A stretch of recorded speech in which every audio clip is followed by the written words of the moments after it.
don't see in the world. Oh, I ask you a question. I'm going to ask you a question. Which army in the world can destroy 25 Jewish settlements today? Today, not 2 years ago. Today. Which army in the world can destroy 25 Jewish settlements? 25 kibbutzes? 25 towns? There is any army, any name, any idea? The Israeli army. Only one army in the world can do it. That's the Israeli army. We published this book that Eliakim Ha'esni, you probably heard his name, wrote. I just want to look at the picture and tell me what you see. Because this is basically what we see here. It's Titus Gate, if it's far away. All right. Now, what is Titus Gate symbol to us? Going to the Galut. To the exile. Yefé. What do you see under the Titus Gate? What do you see? The legs. You see legs of what? Whom? Israeli soldiers, isn't it? Now, who take us now to the Galut? Who is now take us to the Galut from Eretz Yisrael? The Israeli army. The Israeli army. And you don't see any nation in the world that will destroy its own cities and towns and will take its people to exile, to refugee camp, to make space for the enemy. You don't see it. Even in African nation, I don't know what, in Siberia, nobody do it. Only we crazy enough to do it. I want to ask you that if somebody got these things, hold it and read it together with me. This is the starting, and this is... This is the interview for Dutch newspaper, done in 1977, of Zuhair Muhsin. He was the head of El Tzaika. I have one. Sure, please read it with me, because basically after we read it, you will understand what in here, that will solve the whole problem. You remember George Bush was saying in Annapolis, 2 states for 2 nations, for 2 people. Isn't it? It sounds logical.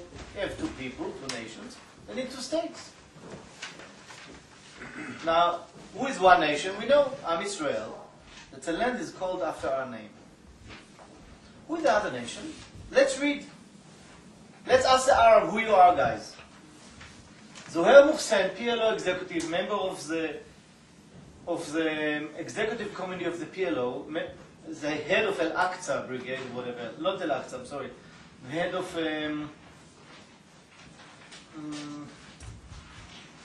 El Tzaika. Used to be an organization called El Tzaika. Remember? He said the Palestinian people does not exist.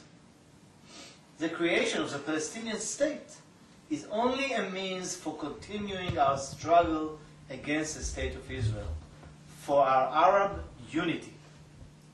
What does it mean Arab unity when they stand in the Palestinian Convention? You know what's Arab unity? When Syria will touch Egypt, it means Arab unity. It means there is nothing going to stay in the middle. It means Israel will vanish. Arab unity, it means Israel is not there. The next sentence. In reality today, there is no difference between Jordanians, Palestinians, Syrians, and Lebanese. Only for political and tactical reasons do we speak today about the existence of Palestinian people. Since Arab national interests demand that we posit the existence of a distinct Palestinian people to oppose Zionism. Go down and read that.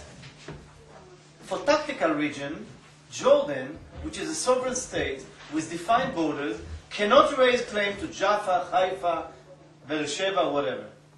While as a Palestinian, I can do undoubtedly demand Haifa, Jaffa, Beersheba, and Jerusalem. However, the moment we reclaim our rights for all Palestine, we will not wait even a minute to unite Palestine and Jordan. This is a bluff. By this, in that interview, and I have interviewed Arafat, and Assad and Hussein and everybody else in the Arab world saying almost the same. I have it. So basically they tell us they are not people, they are not nation, they do a trick. They create out of Goliath David and make us a Goliath. And when it's happened? After Yom Kippur War. Before the 6-Day War we were David, they were Goliath. The sympathy of the world were with us. After Six-Day War, the Arabs were sitting down, they realized they cannot win. They changed. They went to an advertising agency in England, in London, 1970. And they decided to create the Palestinian people. And since then, it's called Tuchnit HaShlabim. איך אומרים תוכנית השלבים? Stages plan.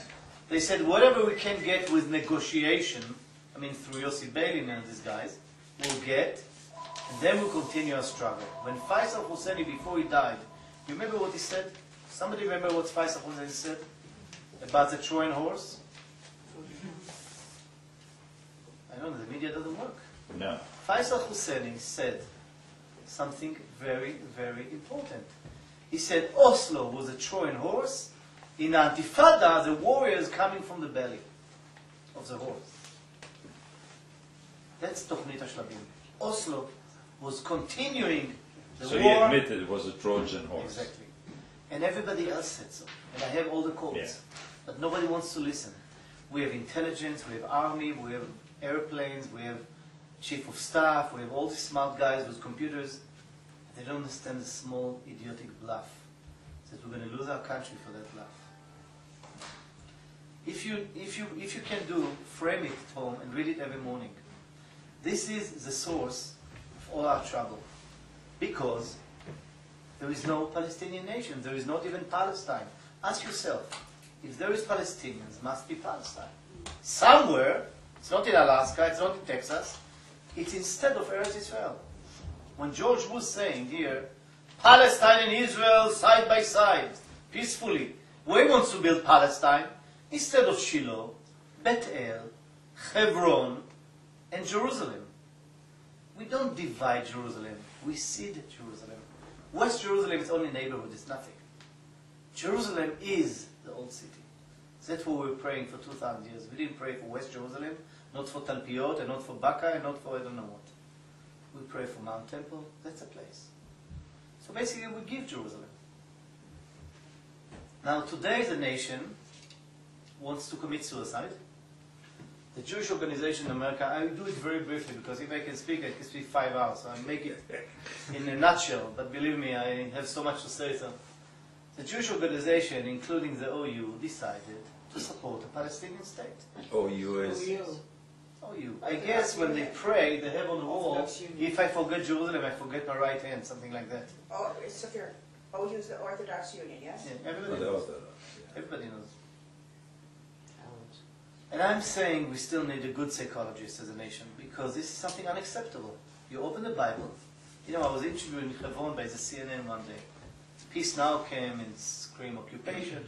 And I was there with a group of, we called it Na'alal Forum, a bunch of kibbutzniks, sandals from the valley. We came there and to stop the skinheads, we call them. And the guy from the CNN came and put the camera and said, hey, when are you going to stop the occupations? Don't you want peace? He asked me. So of course he found the wrong guy. So I asked him, do you know the Bible? By any chance, you know? There is a book called the Bible. Do you want to know whose land belongs? Just open the Bible. The guy took the camera down and he told me in 15 years I'm working and nobody answered me this answer. Because we always, since the Six-Day War, say, hey, if they're going to stop being terrorized us, we're going to give them our land. You remember as the Six-Day War, Golda Meir and Eshkol said, and Dayan, we wait for telephone from Hussein. What does it mean telephone from Hussein? Come over, take my country for a piece of paper. Sign peace treaty. We're going to give you a piece of paper and you and our country. What does it mean telephone from Hussein? That's a crazy thing that we have. Would America will give the last island in Alaska to make peace with bin Laden? Would America will give the Statue of Liberty or Lincoln or Jefferson on the world? Or even a little neighborhood in LA just to make peace? Listen to the Israeli media. We are extremists. We are dangerous to the world. They have to put us in jail. They have to take us away. We just think simple that our land is our land. Do you remember the Falkland Islands? 1980? Some? Now, this is a question of identity. And now I'm going to speak most of the time about identity, and that's the source of the problem. We don't speak about identity, we lose the land. Falkland Islands, this belong to whom? I'm asking you now. The name Falkland Island belongs to whom? Britain. Who said else? Britain? Argentina. Why? Okay. Malvinas Island belongs to whom? Same islands. Now Eretz Yisrael belong to whom? Am Israel, not Jews. Jews, they're from Judea. We are Am Israel. Palestine belongs to whom? To the Palestinians. Because it's Palestine. You change the name of the country, you change the right for the country. When I came to Nashville, it was a GA. You know GA? It's called the General Assembly. The Jews are very nice people. You know, they let Yossi Bein gang to make a stand over there. I carry it from Israel from you. They put a map, Geneva Code. You can see here what's written here over Eretz Yisrael. It said Palestine. You know where it's been printed? In Israel, by Jewish press. Okay, Jews printed the word Palestine over Eretz Yisrael. There is any psychologist can explain that? What's happening to us? And they came, they opened a beautiful stand, like cost a lot of money because they have a lot of money, everybody supports them, with a map of Palestine, and the Jews are politely standing by, exchanging materials. You know, we are Jews, we're nice guys. Think about it, you do it the opposite to the Arabs. You come and say Mecca is ours, and they put over Arabs the name Israel, and you open a stand in an Arab in Cairo. The question is not going to kill you, the question is how long it's going to take them. 1 minute or 5 minutes. And we don't understand that the right for the land, it's identity of the land. I make now a movie, it's called Hadrian Curse. Hadrian was Caesar Hadrian, who changed the name of the country after Bar Kokhba revolt. The country used to be called Provincia Judea, and he changed it to Provincia Palestina. Why he did that? The Palestinian from the Bible did not exist then for 700 years. They disappeared. When they disappeared? 586 before Christ. To where? To Mesopotamia, where Iraq. Who took them? Nebuchadnezzar. Together with the Yehudim. The only nation who came back is us. Ezra and Nehemiah, Shivat Zion. The Palestinians, Plishtim, disappeared. The Philistines. Now what is Plishtim? Somebody understand Hebrew. What does it mean, the name Plishtim? Philistines. What in Hebrew? What's the meaning? In Hebrew. מה זה לפלוש? מה זה פולשים? Invaders. Occupiers. Occupy. Invaders and occupiers. So the Arab took a mask and put a mask on himself. And what is written on the mask? We are the occupiers. Just remember the name Plishtim. Now, this guy, Roman guy, Hadrian, coming to Israel, and he called his advisor and said, how are we going to screw the Jews? It's not enough to pull a knife in the back, we have to twist the knife. It's not enough to take the Jews out of Judea, and they killed almost 500,000 people and destroyed 900 villages. Judea was completely gone. Jerusalem was destroyed, everything.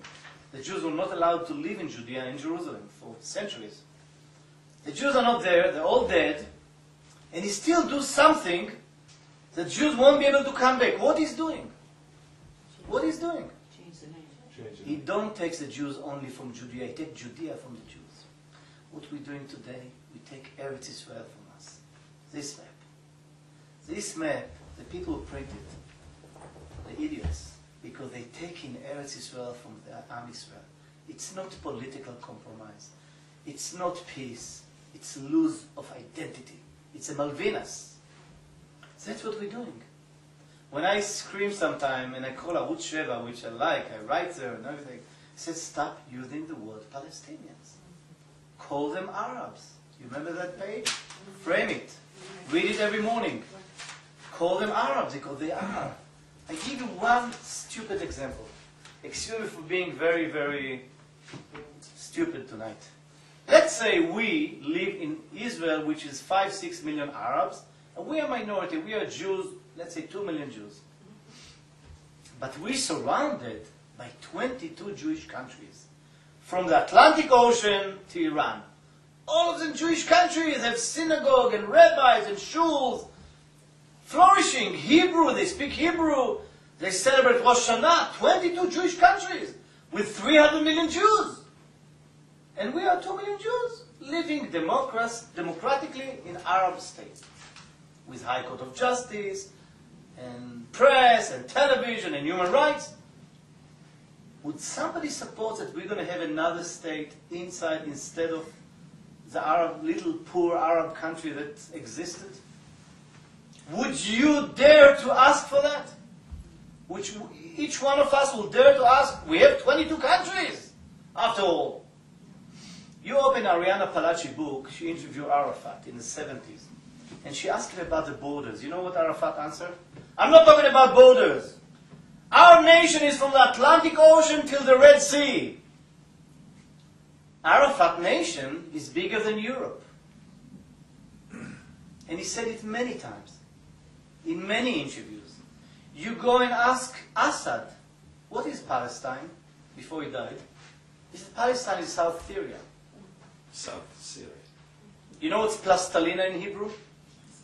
Plastalina is something that changed the face. Play-Doh. I will show you what is Palestine, but don't laugh, because it's really funny. Before, when the British were Balfour Declaration, what he did, he took the whole land, the design for us, and created what's called Balfour Declaration. I do it very brief, but this is in here. It's very interesting. All right, they gave us to us in San Remo Convention by the League of Nations. Legally, by the international law, this land belongs to us, including Jordan. And I can bring you all the professors for international law going to tell you that. Israel, what's called Judea and Samaria, and even the other side belongs to us. Because by the international law, which adopted by the UN, Chapter 80, San Francisco, the League of Nations mandate the design not for state of Israel, designed for the Jews. Because in those days, how many Jews were in Israel? 50, 60,000 Jews. So basically, this land was designed to you, not to Ulmat and not to the state of Israel. So what they're doing, they're acting illegally against international law. If the Arabs come in UCLA and give you bullshit international law, give me a call, I'll come over. Because this is against the law, what's happening now. Now, what is international law? You know the Anglo-American convent, you heard about it? 1925, Wilson wanted to be part of the Middle East,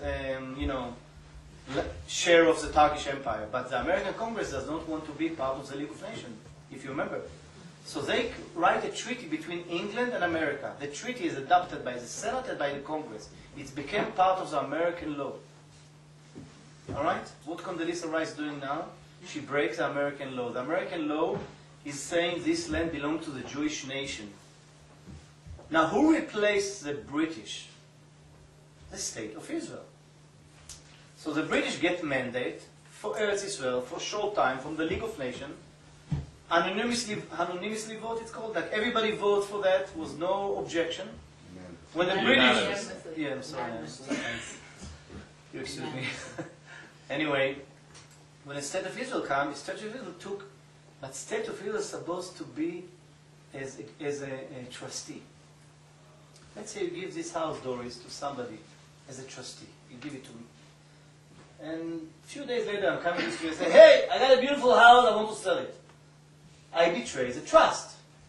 The State of Israel betrays the trust of the international law and the League of Nations. They gave this land to the Jews. Because there is no example in the world that they give land to the people who are not in the land. We are the only example. Now, in San Remo Convention, they created also the whole Arab world. Iraq, Syria, Arabi Saudi, and Jordan. So the Arab country is born in that decision. So if we are not legal, tell these guys in the UCLA, nobody is legal. I did it in a nutshell because we can go on with it. But the booklet is very interesting. Eli Hertz is a good friend of mine. We start a world campaign. We do it in Israel. He do it here. This land is my land. I was in November in Englewood, in a shul. They didn't want to let him speak because they say it's a controversial issue. So I called Rabbi Shmuel Golden from Nashville and I told him, you know, Rabbi, I think Eretz Yisrael is not a controversial issue. You better open the Bible. And if you don't let me speak, I'm going to demonstrate in front of your house. So I was speaking there. Because Eretz Yisrael is not left and right. If somebody is against Eretz Yisrael belong to the Jews, he's against our right for this land. This is not you find 2,000 years of the Jews. You couldn't find even one Jew in the world before the Zionist movement that this land belongs to us. You couldn't find one. If one rabbi will appear in the 13th century in Warsaw or somewhere else and said, hey guys, I decided this morning we drop Eretz Yisrael, we don't want it anymore. I ask you, he would stay rabbi one more second? I'm asking you. Would this rabbi, they decided to drop Eretz Yisrael, would stay rabbi one more minute? And I'm not religious. I'm a kibbutznik, simple guy. Because this is embedded in our culture. Without Eretz Yisrael, we're nothing. We lose identity. We are not even Mazi Yehudim. We come from Judea. How can you be Yehudi and you give Judea away? How can you be Zioni and give Zion away? Think about it. Where is the psychologist that I spoke? I'm telling you, nobody can solve that thing. We are crazy people. We call Jews on the name of the land. You know, go to England. Ask yourself, what is mean England? It's the land of the English. What is Deutschland? The land of the Deutsch. What is Israel land? The land of the Israelis. So simple. Even my daughter can understand it. So why Yossi Benin doesn't understand it? Why Ulma don't know? Why the lefties? Why this guy that was yesterday was talking? I mean, I don't understand it. The question is not political. The question is what we are. It's our identity. And once we agree that this is our land, there will be no confusion. This is my land, and if you try to attack me, I'll kick you out. Because this is my land. They asked me at the end of the lecture, and Engel would ask me, okay, Tsafrir, you speak so nice, what is your political plan? I mean, how you solve the things? We have so much trouble, we have Arafat, we have this guy. I said, I give you one word. How about that our country is our country? How about that political plan? Let's start from that. Okay, so you have 1 million Arabs in what's called Judea and Samaria. You have 1 million Jews in New York. 6 million, I don't know how many Jews. You have 1 million Jews in Los Angeles. So what? They're going to give you a state here? You have Basque in Spain. You know how many minorities you have in Russia? You know how many minorities you have in Iran? You know how many minorities you have in Syria? You know how many Christians you have in Syria? You know how many minorities really you have in Syria? The Arabs are minority in Syria. Let's start. You know why the 40 million Kurds that don't deserve a state? Why we don't know how to argue and fight for our rights? That's my question. That's a big question, you know. My wife from Canada. Wonderful Zionist person, a nurse. She worked with the elderly people. She's a nurse. The people who built Moledet. In 1937 was Choma Migdal. Germans, youth came in those days to Israel. Now they're 90 years old. But she enjoys speaking to them because she understands that we need a psychologist. And she came to me one day, she said, you know, you guys, I really need a therapy. You know, if this is not your land, you know, I live in front of the Gilboa Mountain. The Gilboa Mountain, across what starts the West Bank. You know, West Bank is Afghanistan for the Israelis. I was sitting, I'll tell you about Judy in a minute, I was sitting in Moledet, and a few of the old guys came, we had some kind of meeting, and they said, you know, we should get rid of the Shtachim. You know what Shtachim is? The territory. Yes, Afghanistan. Something, you know. Shtachim is like identity. When you call this house Shtachim, you said, this is garbage. I don't need this house. It's Shtachim. You know, Shtachim is something to hide identity. Gada, you know Gada, where the bank, is something to hide identity either. Why the Israeli media call it that names? Because if you call it Judea and Samaria, it's ours. If you call it Eretz Yisrael, it's ours. If I put a sticker, bumper sticker on my car, Eretz Yisrael belongs to Am Yisrael, they think I'm a crazy nut. And I'm telling you the truth. You understand? We are on the end of the way. This is like somebody, Sheldon Adelson, was interviewed a few weeks ago and asked him why he coming to Israel and convinced Shas and Lieberman to drop the comment. So he said, look, if you have a friend that wants to commit suicide, your duty is to stop him.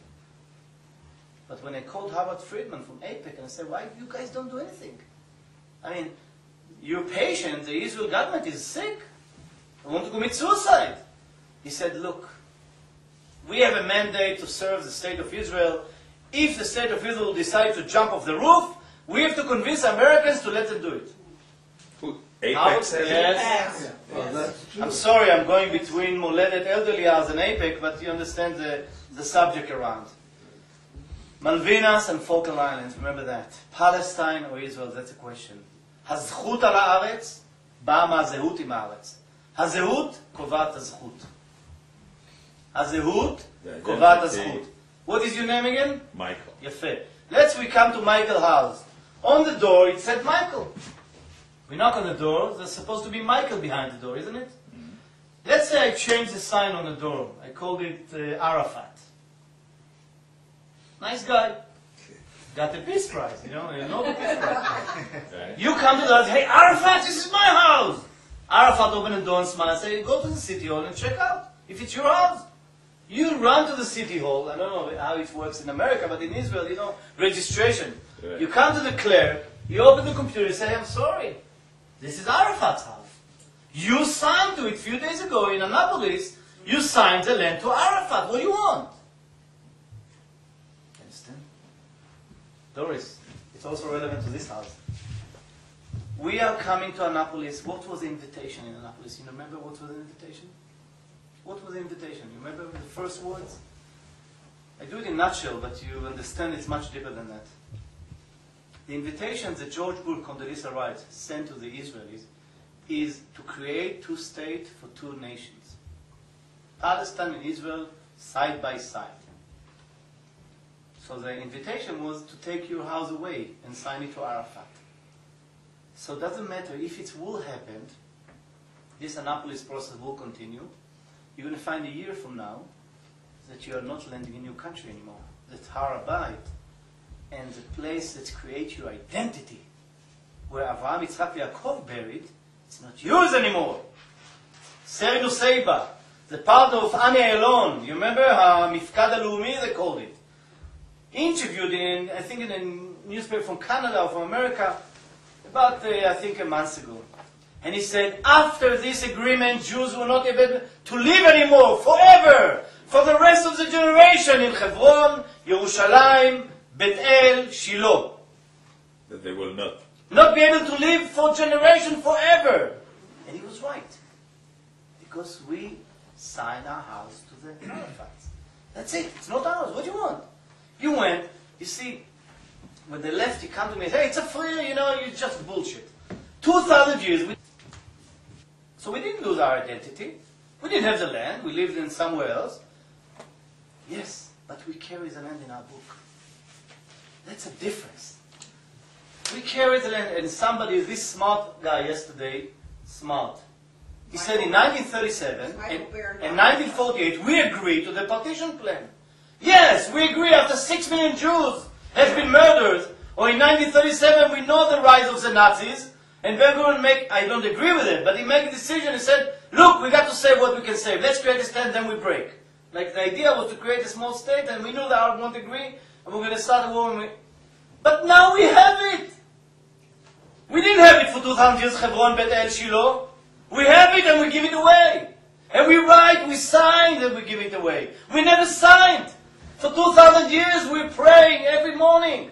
When Birkat Hamazon, אני לא דתי, אני לא כך טוב בזה, but I know it. We pray from Yemen to Russia, we pray every morning, we never forget this land. What happened to Adrian? What happened to the Romans? They disappeared. There is no more Roman babies born, but we exist. There is Jewish babies in Judea born today. And we give it this land. We've got to be crazy. I'm almost crying. And we do it. And that's the reason I came here. I'm not talking about guns, like Bibi talk, about Qassams. This is bullshit. Give me 5-4 soldiers, I take Hebron. This is nothing. It's nothing to beat the Arabs. Believe me. But something happened to us, we won't be able to go reverse anymore. Because Germany killed 60 million people, but Germany was Germany. When the Allies took Germany, they changed the government, they created democratic and everything, but Germany. We're going to take Palestine if it's going to be created, God forbid. Doesn't matter how many times we're going to win wars. Always we have to give it back because we are not the right owners. It's a Malvinas. Later on, when the Greeks came, like Alexander Mukdon, they all became Greeks and then Christians. It's known in the history. We hardly touch the sea. You don't find too much archaeology over there. But the mountain land is ours.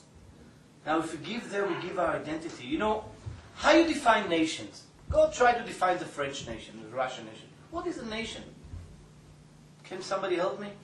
How can we define nation? Culture. Land, Culture, land. order, culture, Language. language. Can I put it in one word? Nation is collective memory. Yes. Alright, I have French collective memory, Russian collective memory, and American collective memory. Young nation with a strong collective memory. What is to be the nation of Israel? If you take the symbols of our collective memory, Har Habayit, Hebron, Shiloh, Kever Seven, you give it to the enemy. You lose your identity because you don't have any more collective memory. You had it and you gave it. It's not like 2,000 years ago. We couldn't have it. We have it. And we give it away. For what? For Condoleezza Rice? Who she is? Who she is? Think about it. Who she is? So what do we do? We're going to win. We're going to win, but we have to try to prevent that we don't shed too much blood. Why are we going to win? Because this time the Arabs save us a little bit. There is no Palestinian identity, it's bluff. The new identity the Arabs now are getting is what's a Hamas. A Hamas is a real identity. In Judea and Samaria, there is no national Palestine. They laugh at it. You know, Arafat used to tell jokes about the idiots, Israelis, the Balians, that's coming to him. Because they, you know, when you create a bluff and everybody believes, you laugh at somebody who believes. We're a bunch of idiots. So don't even ever use the word Palestinians. Always when they ask you what is a political claim, say this land is my land. That's my political claim. Very simple. Hey, you come to America and say, hey, how are you going to solve the problem in Iraq? Why don't you give some part of America? Maybe Florida, you know, just little finger, what's a big deal? America is huge. Maybe some part of Minnesota, some bears over there, whatever. What the hell? Who cares? American will kill you. Just shoot you in the middle of the day. That's it. This land is my land. Americans are idiots, rednecks, they don't care, they understand one thing. And we are a sophisticated nation, very sophisticated. We have to give territory for peace. You know what's territory for peace? It's a crime. You know what El Capone used to do? You know what is protection? You come to Joel and say, hey, no, Joel, I protect your store. You know, if I don't give me some $1,000 a month, you know, somebody else will burn your store. What the Arabs tell you? Hey guys, you don't make peace. You're going to wage war. Listen from Oslo. Listen to all of them. What they say. If we're going to get that, like, I forgot the names. This short, fat guy. The negotiation. Arikat. All these guys. That's what he's saying. If we don't get what we want, we're going to start a war. So basically, that's a blackmail. Now I ask you another question. What do you think this war between us and the Arabs? It's territorial war or it's a total war? Who is for territorial war? You dangerous guys, you know too much. So it's a total war. Total, yeah. Now if it's a total war and somebody wants to take all Doris' house, he wants to take it all. He's there in the street and he said out loud in all the media, in the internet, I'm coming to take Doris' house. I don't want the bedroom, I don't want half of the kitchen, you know, I don't want the green line, all this. I don't care about it. I want everything. Now Doris, she's a short woman, you know, but she will call us and give us a gun, say, listen, you want to take everything. I'm willing to compromise on the garden, maybe to give him the bedroom, but you want it all, what am I going to do? This is not a territorial war, never been a territorial war. You know 1948? You know what the Arabs used to say? One word. That's nothing. They called Azam Pecha, was the head of the Tzva Atzala, the saving army, whatever. He used to say to his people, remember the slaughter of the Mongolians and Crusaders. This was a war of total annihilation. They wanted to kill everybody. They didn't come for the land, they're coming to kill. You know why the Arabs left? Why they ran away? Because their leaders told them, I wrote also a big article on Arutz Sheva about it. Their leaders told them, and I mean, everybody got witness. Leave Haifa, leave places, because we're going to slaughter all the Jews, don't get hurt. Wait 2 weeks, then you come back to your homes. That's how they live. The only nation that did it, because they want us to be killed. I remember the Arabs next to our village, next to my kibbutz, there was an Arab village called Zarura. I remember the Arabs used to fight. Before the 6th War, they had a fight. Nobody understands why they fight. They fight over the tractor of the kibbutz. This guy wanted John Deere. The other guy said John Deere is mine. So they had a fight. They waited. They knew that we were going to get killed. We always had a war, never a territorial war, never. Americans never understand it. The war was to kill the Jews, simple. The war today is to kill the Jews. Listen to the Arab propaganda, listen to what's called the Palestinian television, look at the internet, look at the PLO sign. Somebody can Google now, in this moment, and open the website of these guys in Ramallah.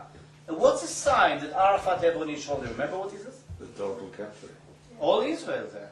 Now, since Oslo, these guys hug him and kiss him and eat hummus and coffee, and he has this stuff on his... I mean, he's not hiding it. We really need a good psychologist, I'm telling you. He's not hiding it. The bottom line always was, it was never the lack of the Palestinian state, You see what it was the existence of Israel. And that's the bottom line. Yeah.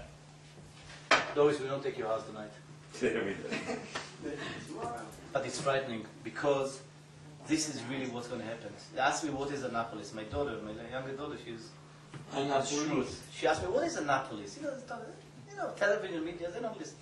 I said, I thought about what to tell her because you have to make a big story short. I said, in Annapolis they're going to declare that our country is not our country anymore. And I thought about what I said. I thought about in that moment what I said. It's like, sometimes you said things accidentally without thinking this is the right thing. They, without the pressure, and I belong to the groups, they did tremendous work. Pressure underground, we created the Lieberman Resign. I mean, it's a lot of work, believe me. And without the pressure of Shas on Lieberman, on Ulmot, he would declare it. They prepared a declaration, but at the end Shas said that we'll leave the government, so they left it on. The only we have the invitation. You're invited to a place, they tell you they're going to take away your country. That's what's the invitation for Annapolis. And you're coming and you smile, of course they let you go to the side door. The back door. Yeah, but this is only a sign. This is what the Arabs said what Who wants to make peace with somebody that, if you want to make peace, or city do that. This is, they have hundreds, millions of signs. They don't even hide it. You don't need intelligence, it's under the nose. You just have to understand what's happening. Now, why the Arabs lying? You know why? The culture of the Arabs, it's a culture of the war. When Arafat signed Oslo, he went to Johannesburg. You remember what he said in the mosque? Somebody remember? Out of the media cloud, what would happen in that mosque? What he told his followers in Arabic. Nobody remember? So remember, yes. I think Arafat said, we didn't give away anything. No, but the interpretation is that. He said, don't worry, it's like Quraysh agreement. What is Quraysh agreement? You know? Somebody know? Quraysh agreement, Arafat is not a history teacher. Muhammad. Arafat put a code for the future action. Quraysh, what do you call it?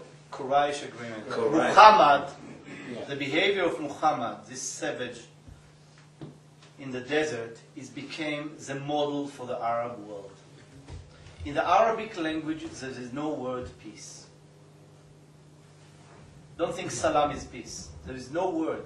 They don't have the verb vocabulary, there is nothing like peace. There is only one word, it's called hudna. What is hudna? A truce. He signed 10 years agreement with the Jewish tribes. After 2 years he broke the agreement and slaughtered all the Jews. Killed all of them.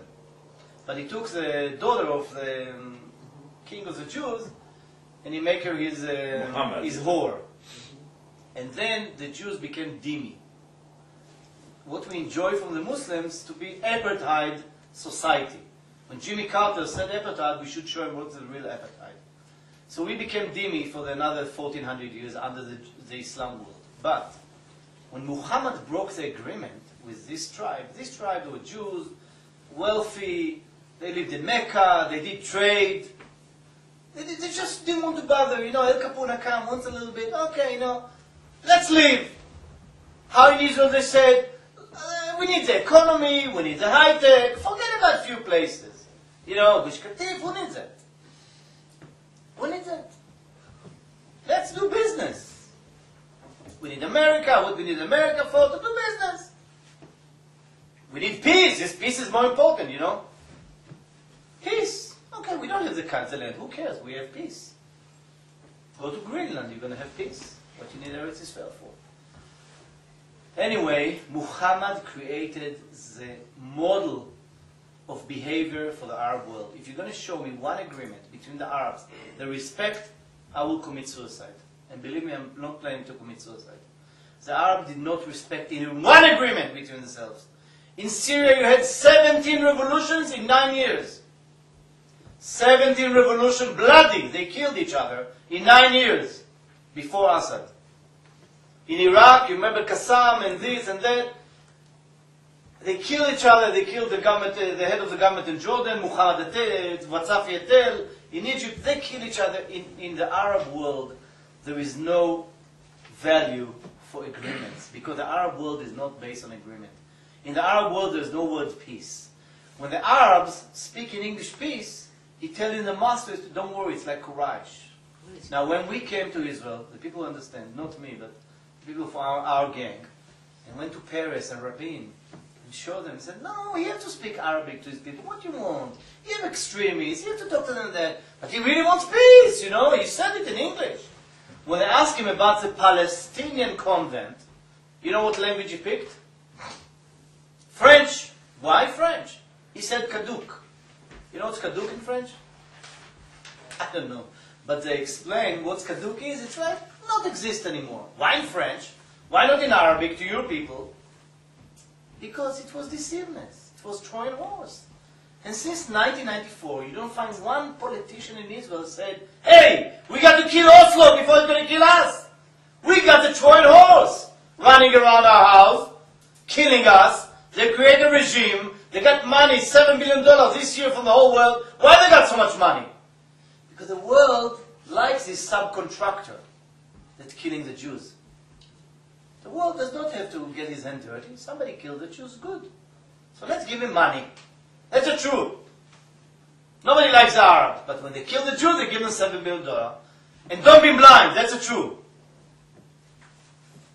And we are blind, and we're going to lose the country if we don't wake up. And I'm telling you, if we don't wake up and we don't send emails, I mean, what we can do as a simple people, we have to enforce the people who fight for the land in Israel. We have to do it by any way we can. We have to, I'm going tomorrow, I'm going to be in Kew Gardens. There is 3 times already Jews from all over the organization, from Young Israel, left the organization. They create a new fund, Eretz Yisrael Foundation. They realize they don't want to give ambulances anymore. I'm telling, don't give us ambulances. Because you give ambulances after Oslo has been created. Because after they kill us, then you give, the Jews, you know, the good people, they give ambulances, protect, I don't want to. Give the means to fight. Now we have to stop the Oslo Mispar 2, number 2. And number 2 is going to be the end. Now who's going to uproot 300,000 Jews? Who's going to do it? I'm asking you, who's going to do it? Next time the army come here to raise money, Libby, and he call you, tell them, I'm not giving a fucking cent to these guys. And I serve in the best unit in the army. And whenever I stop to hitchhike a soldier, I ask him, where you been in Gush Katif? If you ever been there. You belong? Did you protest? Even if you didn't do it, I said, tell your commander, Tsafrir Ronen was passing here, it was raining in the middle of the night, and I left you on the road because you were part of Gush Katif. And I see it take result. Not because I'm bad to the guys, because I'm telling you, if we don't do that, these robots will do it again to 300,000 Jews. We're going to lose the land, and in 10 years, they're not going to be Israel anymore. In Sderot, for 7 years, they live under attack, and we lost our sovereignty. Completely. I mean, if somebody will shoot missiles from the border of Mexico and San Diego, the question is, if America will retaliate, it's not a question if, it's a question how long it will take. Because Americans are idiots. They don't understand the chokhmot, but we are sophisticated. So we have to understand that this is, I feel like Hillel Cook, you know, before the Second World War, but I know that all of you, each one of you can stand here and say the same. Because we have to understand, if we don't do it now, if we say each one of us will just Google on the internet and send that and do that and do that, we're going to lose it. This is time that we have to realize that everything depends on us, on a few people that are willing to do. I want to give you another example. How many people went in Aliyah Shniya and Shlishit to Israel? Do you know the numbers? Why I'm talking about the few? Because the few can create a change. Yes. My grandfather and grandmother were part of 8,000 Aliyah Shlishit and 2,000 Aliyah Shniya. 10,000 Jews went to Israel. The rest of the Jews mostly immigrate somewhere. About 2.5 million Jews in the same period. From Russia, from Poland. Now what is 10,000 compared to 2.5 million Jews? It's nothing. But these 10,000 created a state. We can do the change. Another thing about the world Jew. We created a new party, but it's not a new party. It's based on the same vision that I grew up. And my political vision is very simple, and I'll tell you in 2 words. Annexed Judea and Samaria, not annexed.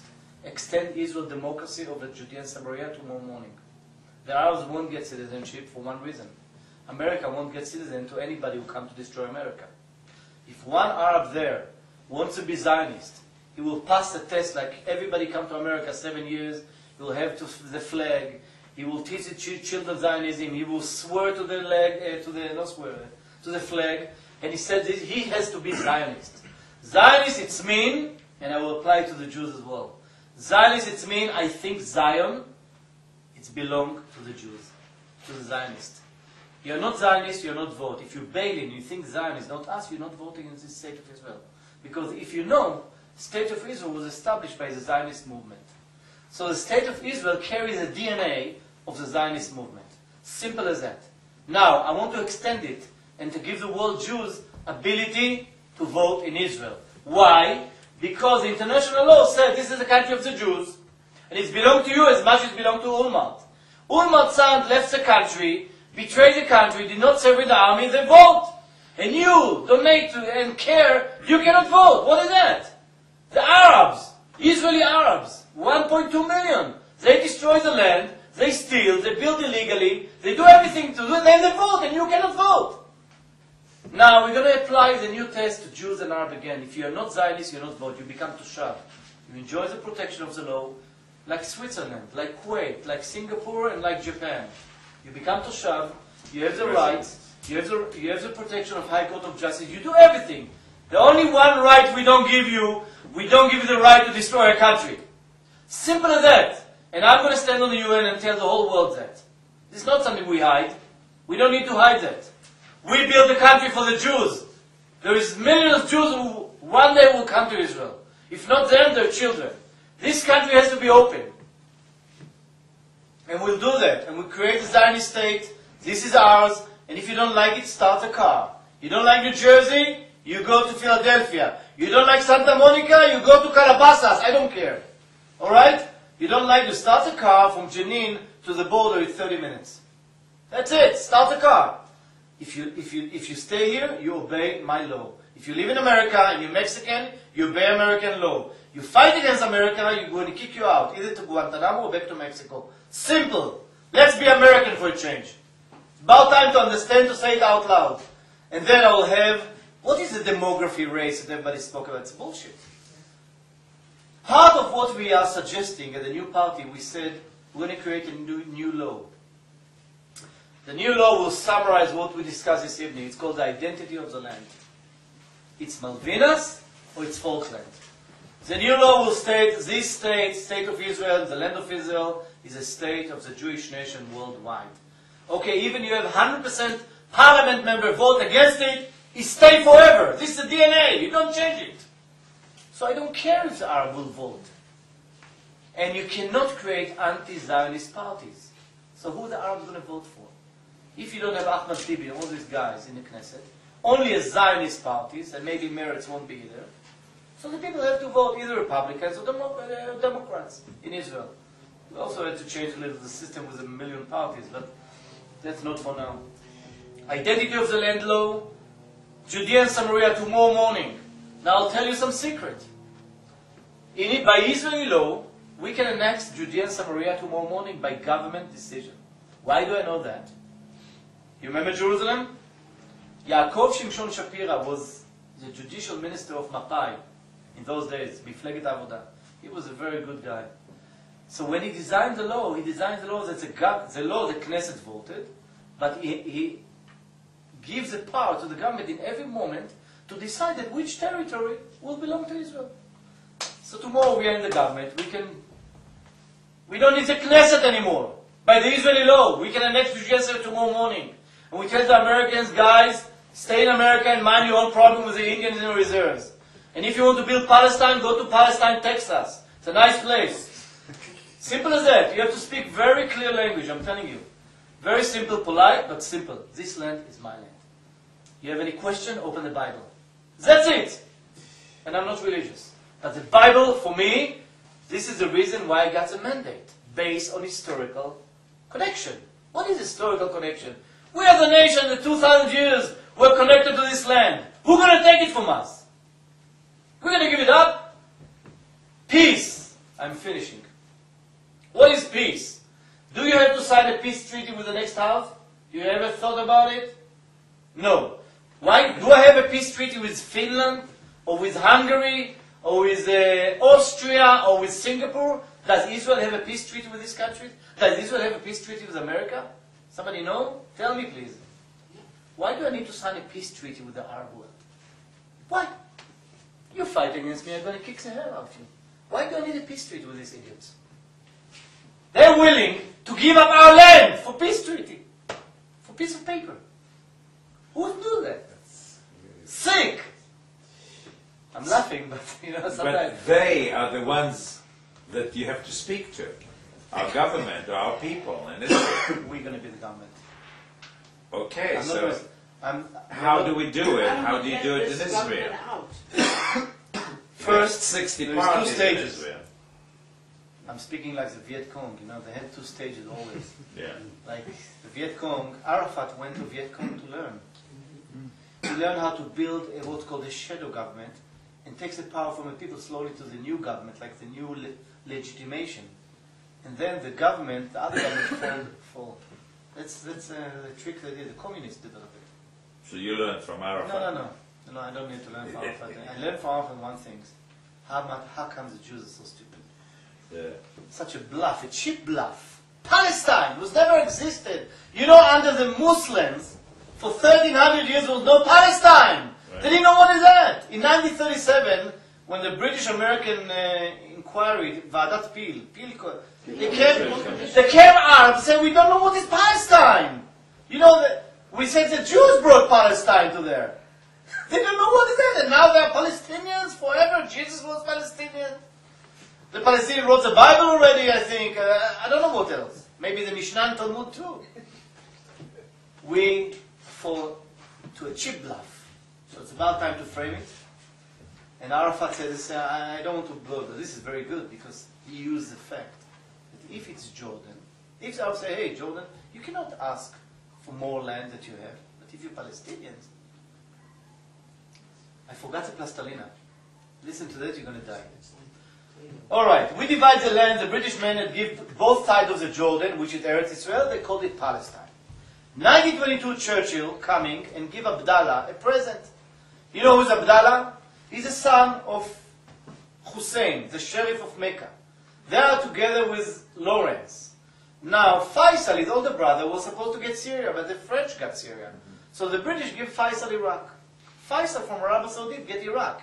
I mean, there's national Arabic, Just understand, there's no Arab nations even. It's bullshit. Arabs are Arabs. They've always been an empire. There's no nationality in the Arabs like in Europe. The Arab-speaking empire. They've never been a nation, never been in these countries. Iraq was never existed. You know why they called Iraq? Next to Basra, there is a place called Uruk. The British, Uruk, Shmuruk, Iraq. Was never existed.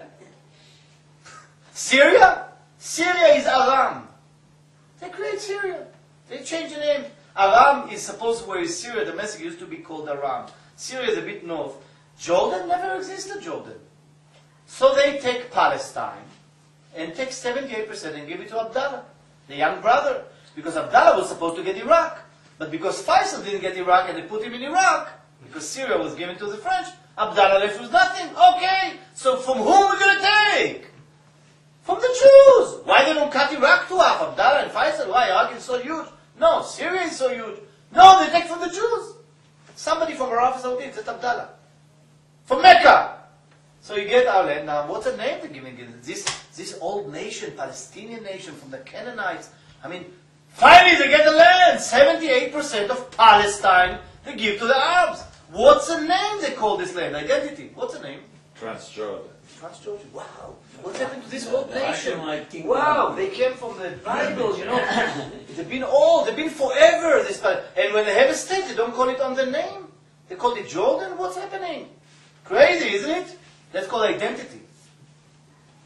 It's like the British takes their Falkland Island and said, hey, let's call it Malvinas.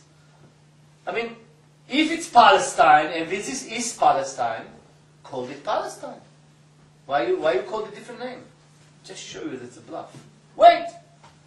When when Nasser created the PLO, Palestinian Liberation Organization, where it was created? Tell me. And when? In the Sudan. In Cairo. In when? In which year? 1964. 1964 we didn't have occupation, remember? Jerusalem was there, Shiloh, Hebron, all Palestine. So who they want to liberate? Where is Palestine? Wait! The convention is taken in Intercontinental Hotel in Jerusalem. Was not Arafat there. Was Ahmed Shukri. He was the head of the PLO. Who is Ahmed Shukri? He's a Lebanese, his mother is Turkish. He's really Palestinian. Alright, what he was? He was a Jordanian lawyer. He was a Syria ambassador to the UN. Then he was Arabi Saudi ambassador to the UN. Then he was the Arab League ambassador to the UN. So Nasser saw he's such a clown, you know, he changed mask, such a great guy. Come over, you're going to create a Palestinian people. So in Cairo, he creates that. Now which Palestine they want to liberate? Israel. The green line is Israel. When they had convention on Mount Olives, Intercontinental Hotel, King Hussein came there. Sorry, I'm just telling you.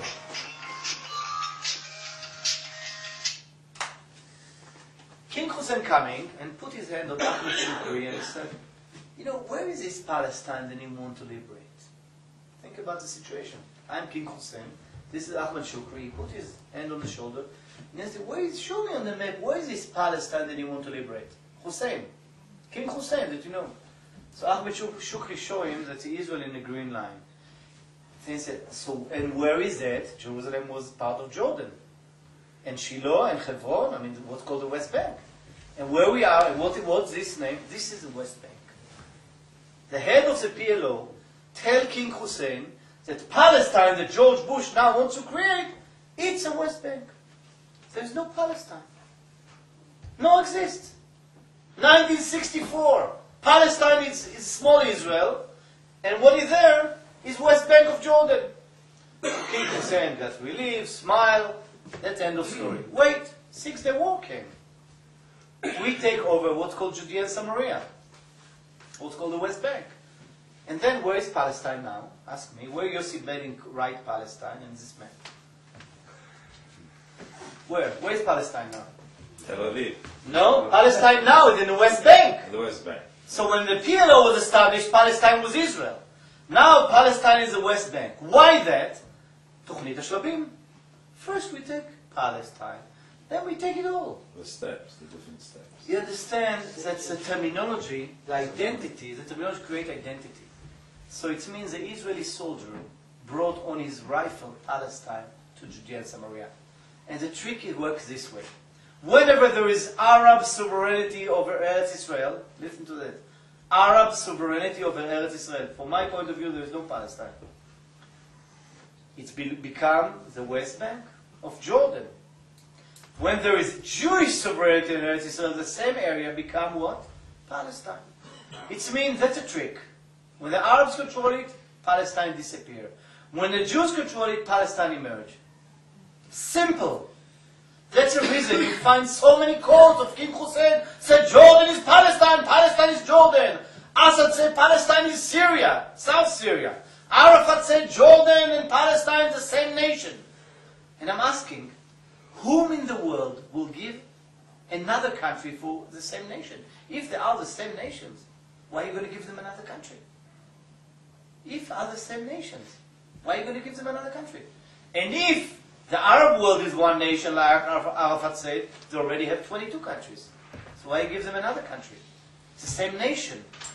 So in the small scale, Jordan is Palestine. So why are you going to give them another nation? In a large scale, the Arab world have 22 countries. And when you look at what the Arabs say, the game they play, this is something unbelievable, how the world eat it. Wait, we didn't finish. We talked about Jordan, isn't it? What is Jordan, basically? What Jordan see itself? Jordan is Eretz Yisrael, Arab country. Look at my terminology. What is Israel? Israel is the Eretz Yisrael, Jewish country. If Palestine of Balfour is Eretz Yisrael, both sides of the Jordan, the British created Eretz Yisrael, Arab country already on 78% of our country. And this is basically the booklet, read it. And Israel is on 22%. Now George Bush coming and Condoleezza Rice and the rest of the world said, from that 22 we're going to create another Arab state. We call it Palestine. And we don't understand this bluff. We don't see it. And our country is going to fall without one bullet being shot to the heads of the Arabs for a small cheap bluff. You understand? That's what's happening today. I feel, they don't need a war, Arabs. They already got it. Yossi Bein put in Palestine. If before the Arabs wanted to take over Israel with wars and guns and armies, and they lost all the wars, they got smarter. They don't need the wars. The Jews give them the land. So just call it Palestine. They make a poor Palestinian people. They create a false nation that never been existed before. And Goliath become David, and David become Goliath. And we're sitting, and we give our country. Here. Why this happened? Because we have no legitimation for Gush Katif. That's the truth. Because they convinced half of the nation we are occupiers. That's the reason And who is the crazy guys, the settlers? They are the crazy guys. The guys, Rabin called it the enemies of the peace. I became the enemy of the peace, you understand? I think my country is my country, but I become the enemy of the peace. Peace is a new Egel HaZahav. Only Egel HaZahav. Golden camel. History repeats itself because it says long time, Eretz Ochelet Yoshvea. The land that is eating up its own inhabitants. I'm with you. And that's what we're doing. We are eating up and we're giving it away. I want to say I'm finished. Because I need to go to the airport, and this is a new, great movie. You have to continue. And I thank you. Thank you. Good luck. Good luck with your efforts. Tsafrir, do you want to answer? Do you want to take any questions? Yeah. Tell us about the new political party. Hatikva is means the hope. Hatikva was created, we thought a long time ago that we had to create, there is miss in the Israeli politics, a national Zionist party. The Likud collapsed. The Likud is not a Zionist party anymore. Because Bibi is for Palestinian state. He has different He is, you think? Yes, of course he is. Because he was against the evacuation. He talks about we cannot give them if we don't do that and the missiles and that. I mean, even if these people live in what's called Judea and Samaria, the Arab were nice guys, blonde girls with blue eyes, and speak peace all day, I won't give them my country. Because my country is my country. And we don't give it to anybody. We got to understand. Everybody, including Nathan Sharansky, what they're saying? They're saying if they're going to stop terror, then we can move forward. What to move forward for? To give them my land? So it's mean again, the blackmail. You stop terror. What Bibi said, you remember? Yitnu yekablu. Bibi is very proud. He gets a slogan. Yitnu, they're going to give. Yekablu, they're going to give what? Few months of quietness, and what they're going to get? My land. So where is Bibi? Bibi is exactly like Yossi Bein. So Likud is collapsed. Likud does not exist, and we need in the Israeli politics. The big question, Tsafrir, is can it be helped? Because if we look at history, and if we look back into the Bible, and the stories of the Bible, V'haaretz shakta 40 shana, the land was rested for 40 years, till another war. My old teacher always used to say to me, Michael, we are Jews, we always fought, and we always have to fight. That's our goral, that's our destiny. Every nation fights. And the If you don't thing fight, is you don't that have how do you reverse such a trend? I don't promise. I promise my nation blood, sweat, and tears. I don't promise them anything else. If you don't want to sweat, if you don't want to blood, leave. I don't need a government to leave my country. You need a passport. You don't like it here? Start a car. And if you have to know one thing, we have to always fight for our lives, and we always have to win. Yeah. You lose once, not going to stay one baby alive in Israel. Believe me. Right. And if somebody promises the opposite, don't believe. So I don't promise roses to anybody. I say we're born to fight.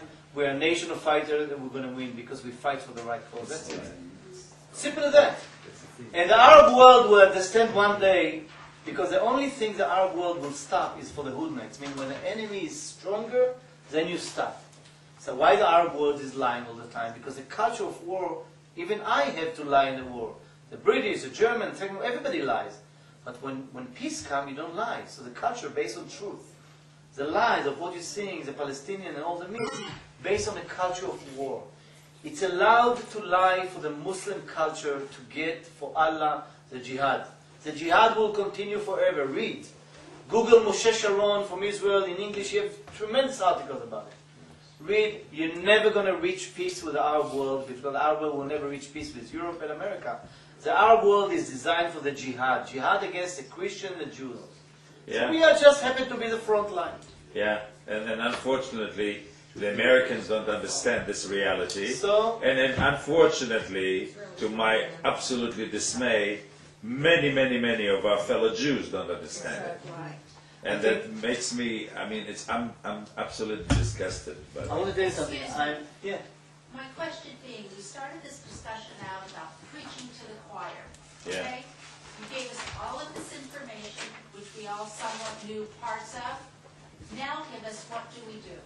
Okay, I agree with you, but what I'm doing, my little forces, I'm creating an Israel World Television. I'm a television person. We create something that we'll hope will change the world. We create an English language channel like Fox News worldwide. Where? In Israel? In Israel, and I came here to raise investors for that. That's the reason I'm here. And I believe if I want to reach the millions, we need the tool. Okay, that's if somebody wants to contact us in the future, that's me. Tsafrir. It's in English for change. You have your address in Israel? Address and US telephone. You can email me, because I'll leave more because I know I can that. get the information for you. I can get you, yeah. No, I can wait 2 minutes. I suggest that you guys have coffee or something, you know, it's not nice. Yeah, thank you very much. Thank you.